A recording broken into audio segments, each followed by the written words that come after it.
Le trading m'épuise. Nous sommes en mai 2026, ça fait plus d'un an que je vis actuellement de payout régulier en trading. De toute façon, vous le voyez régulièrement sur le Discord. Et dans cette vidéo, on va voir pourquoi le trading t'épuise. Et il y a deux cas à différencier. Il y en a un qui va nuire à ton trading et il y en a un qui va te permettre de scaler. Parce que personnellement, aujourd'hui, le trading m'épuise. Quand je vois que mon rythme de sommeil laisse à désirer, que je fais plus autant de sport qu'avant et que la plupart de mes journées sont au bureau, ça peut paraître très déprimant, quoi. Surtout que si tu es dans le Discord ou même dans l'accompagnement, tu vois la quantité de travail qui est produit, que ce soit pour les membres du groupe où je réponds H24 pour qu'ils progressent rapidement et j'enchaîne les appels avec eux pour qu'ils soient autonomes le plus rapidement possible. Je fais aussi des préparations de semaine, il y a des lives qui sont faits sur YouTube maintenant de manière hebdomadaire aussi. Donc voilà, ça fait beaucoup et d'ailleurs n'hésite pas à t'abonner si tu l'es pas déjà. Mais ouais, ça peut paraître important mais au final moi je le vois pas comme ça. Aujourd'hui j'ai la chance de pouvoir vivre de ma passion. Donc si à court terme je fais moins de sport, je dors un peu moins bien, c'est un choix. Non pas parce que j'en ai besoin mais parce que j'en ai envie. Et je mets mon aspect professionnel en priorité parce que oui c'est un métier à être trader. Parce que réaliser des payouts, travailler d'où on veut, avec qui on veut, quand on veut, c'était un objectif et maintenant c'est ma vie de tous les jours. Donc est-ce que je peux me plaindre si c'est moi qui décide de ce que je veux faire? Non, et c'est ça la grande différence, c'est qu'aujourd'hui je peux faire ce dont j'ai envie. Et donc c'est beaucoup plus simple à accepter que pendant une courte période, je vais pas forcément faire ce qui est nécessaire au niveau du sommeil ou par exemple au niveau du sport. Donc oui, actuellement ma priorité c'est de scaler en prof firme, en tout cas en trading au niveau des revenus et surtout de créer aussi une communauté, que ce soit sur Discord ou sur YouTube, de traders qui me ressemblent, qui ont la même vision que moi, pour qu'on se tire tous vers le haut pour aller chercher nos objectifs. Mais dis-toi bien que moi personnellement ma fatigue n'est pas la même que celle que j'avais il y a 2 ou 3 ans. Pour beaucoup, et moi le premier auparavant, l'épuisement va être causé par d'autres facteurs. Ils vont être causés par le manque de clarté dans ce que vous faites, par l'overtrading ou par le mauvais money management. Alors que moi c'est lié à la charge de travail, à la volonté de toujours faire mieux. Et c'est pas du tout la même chose. Un trader qui s'épuise à faire 15 trades sur 10 actifs sur des unités de temps très courtes en une journée, honnêtement, à la fin, il va être cramé psychologiquement. Et tout simplement parce que son épuisement n'a pas de sens. Il voit pas forcément de progression, il comprend pas forcément ses choix, et donc en fait, il est juste assis devant un écran à perdre ses capitaux. Moi, je m'épuise parce que j'essaye de construire quelque chose qui a de la valeur. Que ce soit pour moi à travers les fonds que j'essaye de scaler et les différents revenus en prof firme dont j'essaye de scaler également, ou à travers l'accompagnement et les personnes que j'accompagne où j'essaye de m'investir à 100% pour qu'ils réussissent le plus rapidement possible. Et tout ça a un sens et donc ça change tout psychologiquement. Mais tu n'es pas obligé de bosser énormément pour réussir en trading. Tu dois juste bosser un minimum qualitativement, à préparer tes zones, à avoir un certain cadre. Et c'est ce que je disais pendant un échange à un membre de l'accompagnement, Lucas. Je me dis, je passe 8 heures à bosser en trading, mais dans 1 an, 2 ans, 3 ans, je fais 10 000 euros par mois, je le fais sans problème, frérot. Oui, mais bien sûr. Après, quand je dis que moi je passe devant, c'est parce que j'aime ça, sinon je pourrais ne pas le faire. Alors des fois, il y a des moments où tu vas devoir le faire, tu sais, quand, je sais pas, quand l'action se passe, quand il y a des moments un peu plus charnières et tout. Mais après, des fois, il y aura des moments où vaut mieux le. Tu vois, par exemple, vendredi, j'ai pas tradé parce qu'il y avait rien à faire et j'ai regardé de loin. J'étais pas devant les écrans, tu vois. J'ai regardé de loin, j'avais des alertes placées et ça suffit, tu vois. Je regardais si la stat du NFP allait faire quelque chose, j'avais des alertes, au final il s'est pas passé grand chose.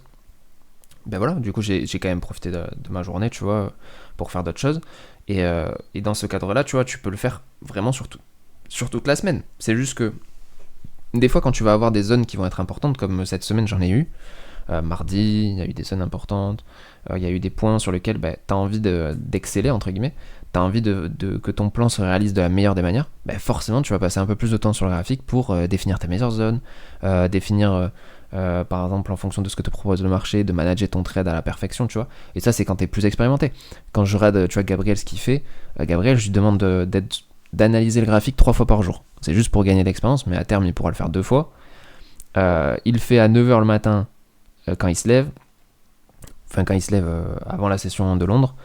Après, il a fait avant la session US à 14h et après, il fait un bilan à 17h, 18h. Parce que le trading ne récompense pas le temps passé devant les écrans. Ça récompense juste la qualité de ta préparation et ta capacité à attendre le bon moment. Parce qu'un plan bien défini un dimanche soir lors d'une préparation de semaine avec un cadre bien clair, des zones sur lesquelles tu veux intervenir et des bonnes confirmations, et tu n'as plus qu'à attendre ce setup-là, tu attends dès lors que ça rentre dans ta zone. Si c'est pas dans ta zone, tu ne traites pas. Et c'est ça qui dégage du temps, qui t'évite de scruter sur du M1 et de chercher des opportunités au final lorsqu'il n'y en a pas. Et ça, c'est pas juste de la théorie. Donc ça, c'est le nombre de trades depuis qui nous a rejoint donc le 13 avril, depuis qu'on a lancé les trades avec la vision un peu qu'on essaie de développer. Il avait à peu près 3 actifs en visu, 4ème avec le SP qui s'est rajouté dernièrement là. Mais sinon, c'était XO, comme toi, hein, Euro USD et il est où le... Attends, c'était quoi le 3ème? Et BTC, mais du coup BTC il y est pas. parce qu'il n'a pas pris de trade dessus. Mais il a analysé tous les jours. Donc ici, tu vois, par exemple, il a 13 trades. Sur une période de, j'avais calculé à peu près 20 jours tradables, tu vois. Du 13,04 à peu près un mois, mais il y a 20 jours tradables. Au final, sur les unités de temps, il prend du daily H4, H1. À peu près, ces confirmations peuvent descendre sur du H1. Mais tu vois, mis à part certains trades où c'est de l'intra-swing qu'il a rajouté sur la dernière semaine, là, du 4,05, tu vois, ici. Ouais. Et tu vois, d'ailleurs, sur la dernière semaine, c'est ce qu'on a observé et ce que je lui ai fait comme retour, c'est que quand tu rajoutes l'intra en analyse, tu vas potentiellement avoir cette volonté d'overtrader, tu vois.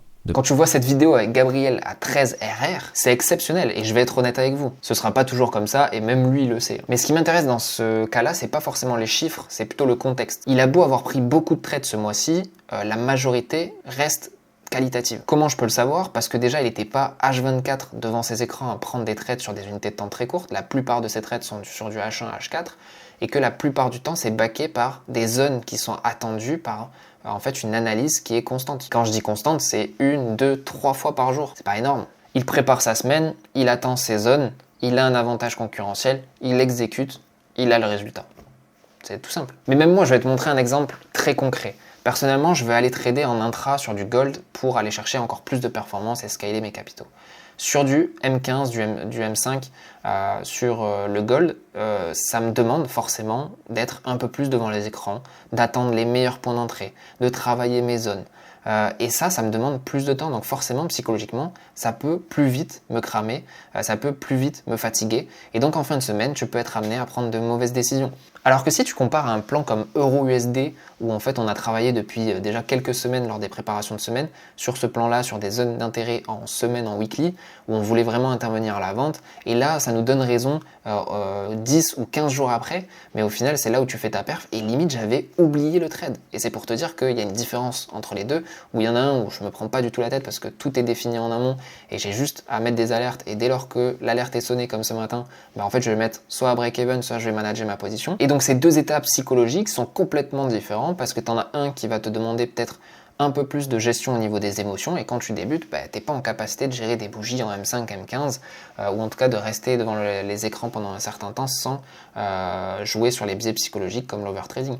Et donc forcément ça va plus impacter un débutant qu'une personne expérimentée et après au niveau des performances tu peux très bien avoir les mêmes résultats en swing et en intra, voire avoir des meilleurs résultats en swing. Après c'est toujours bien quand même d'avoir une connaissance dans les deux et de savoir interpréter les différentes informations sur les deux pour avoir des meilleurs points d'entrée et faire des meilleures performances. Bon, la dernière partie, concrètement là si le trading t'épuise, quelles sont les 3 choses à mettre en place personnellement pour en fait au final que tu reviennes dans un cadre qui est qui fasse baisser ton cortisol, ton hormone de stress et que tu trades un peu plus sereinement on va dire. Premièrement, il faut que tu construises un cadre hebdomadaire. Que ce soit le week-end, le dimanche ou même le lundi matin si tu veux, tu vas choisir sur des unités de temps daily H4 des zones, 2-3 zones. Et tant que tu n'es pas dans ces zones-là, tu n'interviendras pas sur le marché. Déjà ça va enlever considérablement ton nombre de trades par semaine. Deuxièmement, tu vas réduire le nombre d'actifs. Ça sert à rien de regarder 10 actifs. Au final, à vouloir être partout, t'es nulle part. Donc autant réduire le nombre d'actifs et te spécialiser sur 1, 2, 3 actifs qui sont pour toi les plus judicieux. Dernièrement, en fait, tu vas choisir au final une unité de temps qui colle à ta vie, à ton mode de vie. Moi, quand par exemple j'étais en études et que je travaillais, je pouvais pas forcément être autant en intra qu'actuellement. Et donc, je me priorisais plutôt sur des unités de temps assez larges pour me laisser le temps de prendre des bonnes décisions, pour me laisser le temps de ne pas être tout le temps à l'affût dès lors qu'il y a une petite bougie en M15, alors que mon trade est pris en H4. Bon, pour finir, de toute façon, le trading, il va t'épuiser si tu trades sans structure. Mais si tu construis quelque chose avec un cadre, une méthode et que tu l'exécutes, alors là, en fait, cette fatigue, elle devient complètement supportable parce qu'elle a du sens. Et moi, personnellement, quand je construis mes plans, certes, je vais être fatigué en fin de semaine parce que ça demande quand même une certaine énergie et j'ai envie de faire bien les choses, donc forcément je vais accumuler un peu plus de tâches qu'une personne lambda, mais sinon c'est clairement supportable au niveau de l'énergie et tu vas voir que tu seras beaucoup moins fatigué psychologiquement que trader en intra et prendre 10 trades par jour. En tout cas, si tu veux qu'on travaille dessus ou en tout cas si tu veux passer 30 minutes avec moi pour que je puisse répondre à tes questions, le lien est toujours en description, c'est gratuit, il n'y a pas d'appel de vente ou quoi que ce soit, c'est juste 30 minutes, comme ça on peut échanger et être constructifs tous les deux. Il y a aussi le Discord en description, on est presque 300 il me semble sur le Discord. On essaie de le dynamiser en partageant tout le temps des plans et c'est ça qui nous tire un peu aussi tous vers le haut. Donc n'hésitez pas à le rejoindre pour les plus motivés et pour ceux qui veulent partager leur vision du trading et leur plan directement dans le Discord. En tout cas, c'était un plaisir de faire cette vidéo. N'hésitez pas à me le dire en commentaire si elle vous a plu. Et puis je vous souhaite une bonne fin de journée, un bon week-end et je vous dis à la prochaine.